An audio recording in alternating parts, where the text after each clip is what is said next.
Olá, minha amiga, meu amigo, hora do nosso encontro neste fim de semana para fazer a leitura do artigo que foi publicado no meio da semana em 38 jornais. Eu aviso que o artigo foi escrito antes de o porta-aviões da Magnitsky chegar no Lago Paranoá.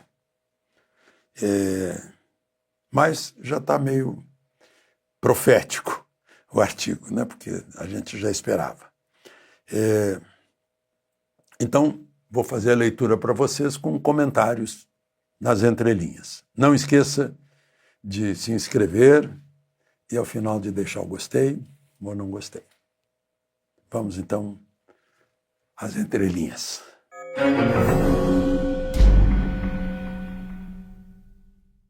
O título é Extravagâncias. Vocês já vão saber de onde é que eu tirei esse título. A política brasileira, incluindo extravagâncias do judiciário, como qualificou o ministro aposentado do Supremo, Marco Aurélio Mello, já ultrapassou os limites da Praça dos Três Poderes e ganha o mundo. Essa história toda está mudando a imagem de Lula na Europa. Estou falando de Europa porque a gente entrava num táxi por lá, conversava, não, Lula parece o Lech Walesa, líder sindical que chegou à presidência, genial e tal. A gente, olha, não é bem assim, ele foi condenado 3 vezes, 3 instâncias, por isso, teve mensalão, teve a Lava Jato. Ah, não, mas isso é invenção da oposição. Eu disse, não, foi julgamento mesmo. Mas ele não está, não, já saiu da cadeia, né? Cumpriu pena, não, foi anulada. Né? Então, a esquerda fez uma boa campanha de propaganda na Europa, que agora está sendo derrubada pelos fatos. As coisas que estão chegando lá, a verdade, as próprias declarações de Lula reproduzidas nos jornais, eles, ai, que história é essa? Que maluquice é essa, né? Além do futebol e carnaval, temos agora as extravagâncias, lá no exterior, né? O editorial da edição de domingo do Wall Street Journal confirma essa expansão para o mundo. É o diário de maior reputação nos Estados Unidos, tanto que é conhecido como The Journal. Já basta isso, né? É o jornal.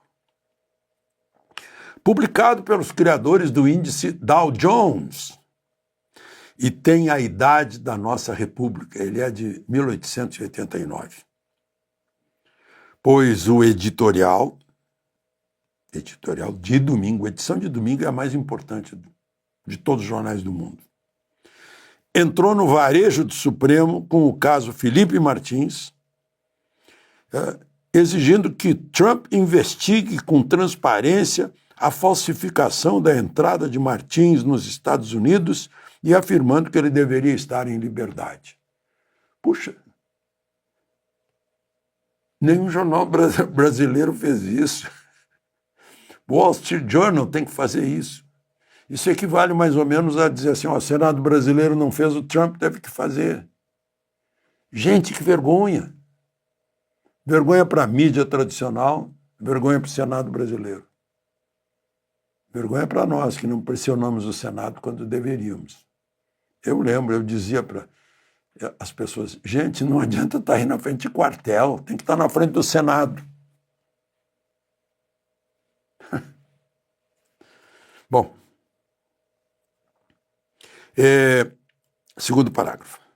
Na Europa vai ser lançado, semana que vem, vai ser dia 6 agora, no mesmo dia em que vai ser lançado o tarifaço, vai ser lançado em Lisboa um documentário com cerca de 2 horas sobre o Supremo brasileiro, produzido pelo jornalista português, que é o Sérgio Tavares, que ficou detido quando veio participar de manifestação na Paulista. Ele chegou no aeroporto, a Polícia Federal queria saber o que ele veio fazer no Brasil. que queria fazer, fez perguntas estranhas e tal. Estava tudo encomendado para intimidá-lo. Deu o efeito contrário. Acabaram provocando-o e ele batalhou aí pelo mundo inteiro, 10 países, colhendo argumentos e enfim, material para fazer um documentário, deu quase 2 horas, sobre Alexandre de Moraes. Está em inglês, vai ser lançado em Lisboa. Bom,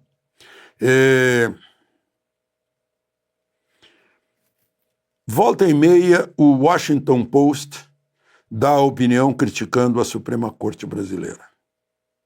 E Trump dá ao Brasil um tratamento especialmente duro, deixando claro que é por causa da caça às bruxas, uma perseguição à direita brasileira e por falta de transparência na apuração de eleições.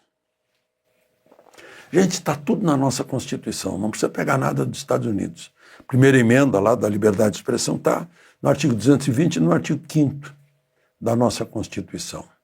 E essa transparência aqui está no 37, que tudo tem que ser feito público, inclusive a apuração de eleições. Como eu cito sempre uma corte, eu acho que é alemã, que vetou contagem digital de votos, dizendo que o eleitor tem que entender como o voto dele está sendo contado. Bom, depois de amanhã, eu escrevi para sair na quarta-feira, mas isso foi alterado. Não entra mais em vigor, não entrou em vigor no primeiro dia de agosto, mas vai entrar na próxima quarta-feira, dia 6. Entra a tarifa de 50% sobre as importações americanas do Brasil. E, além disso, paira sobre algumas cabeças, como espada de Damocles, a Lei Magnitsky, que todo jornalista já pronuncia com familiaridade, de tanto que falou nela, né? Aliás, todo mundo aqui no Brasil. No dia que chegou, eu estava no cafezinho, depois do almoço, o colega ao lado, um coronel de artilharia aposentado, me mostrou, olha isso aqui. Minutos depois, estava lá, Lei Magnitsky, né? E era de uma agência confiável. Em 5 minutos, todo mundo ali naquele shopping já sabia. Foi um rastilho de pólvora, já tinha carro na rua buzinando, aquela coisa toda. Bom, por aqui vamos ajudando a inflar esse noticiário estrangeiro. O presidente todos os dias desafia, debocha, provoca o presidente dos Estados Unidos. Calou agora, depois saiu a Magnitsky. Parece desejar ter uma desculpa para todos os males provocados por sua administração, desde a falta de picanha até os juros, a dívida gigantesca e os déficits. No Supremo, o ministro Moraes recrudesce a cada dia, até nos detalhes, como não admitir militar fardado em audiência. Nunca se viu isso. Está todo mundo boquiaberto, inclusive nos meios verde-oliva. Um deles, da ativa, estava em expediente, foi lá para depor, parece que como testemunha, mandou tirar a farda e botar outra roupa. Meu Deus, eu vi tirar a farda em gente expulsa por crime grave. Tirar a farda em público. Aí sim. Bom, se a intenção de Hélio Negão, o deputado Hélio Lopes, ao acampar na Praça dos Três Poderes, era jogar uma isca para ver se Moraes a abocanharia, o deputado viu que o ministro a mordeu e mastigou a Constituição. Não deu a mínima para os pétreos direitos de reunião, manifestação, ir e vir, e ainda mandou o governador tirá-lo de lá, mesmo que Ibanez Rocha, que é o governador, tivesse que deixar a cama, como aconteceu. Já era de madrugada, já era quase 1 da manhã, por aí. Não foi inédito, né? Esses direitos já haviam sido infringidos na pandemia e por prefeitos que foram autorizados pelo Supremo a impor toque de recolher, né? Impedindo o direito de ir e vir, direito de reunião, acesso ao trabalho, inclusive. Incrível. Né? Até missa foi cancelada. Bom,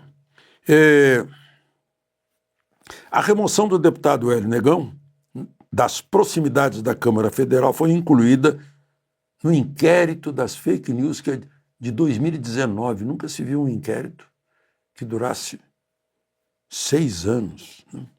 Foi profético o ministro Marco Aurélio, que o apelidou de inquérito do fim do mundo. 6 anos de prorrogações. Né? E sem a iniciativa essencial do Ministério Público para iniciá-lo. Último parágrafo.